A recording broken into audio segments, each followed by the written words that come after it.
چی طوری که آژانسی ریترز می‌نویسد وزارت کارهای خارجه چین اتهامات را برای تطبیق سیاستی خراب کردن میراث فرهنگی مردم اویغور در شینجان رد می‌کند. قبلا دانشگاه سیاست استراتژی استرالیا رژیم چین را برای قصد نابود کردن میراث فرهنگی مسلمانان ایبدار کرده بود. طبق حسابات این سازمان در دایره سیاست ضد اسلامی پکین تقریباً 16000 مسجد در شینجان خراب و یا ضرر جدی دیدند. دانشگاه سیاست استراتژی استرالیا با شرافت عکسبرداری ماهواره‌ای و مدل سازی آماری چنین خلاصه برآورده است.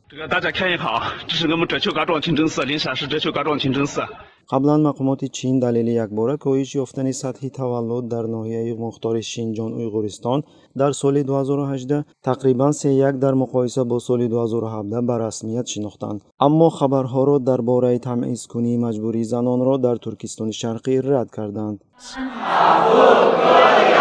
یادداشت میکنیم که امروز میلیون ها مسلمانان در گویان اردوگاه‌های از نو تربیوی وحشت‌هایی که در چنین اردوگاه‌ها رخ می‌دهند در گزارش‌های سازمان‌های بین‌المللی بنابر گفته آنهایی که به این اردوگاه‌ها تشریف آوردند و خویشاوندان کسانی هستند که در چنین مؤسسه‌ها قرار دارند بارها گزارش دادند. Sort of depends on the type of facility. For example, the high security prisons and detention centers. این چنین دانشگاه سیاست استراتژی استرالیا یک گزارش نو را انتشار کرد که طبق آن در منطقه شینجان چین اردوگاه‌های نوی از نو تربیت‌کنی اویغورها کشف کرده شدند.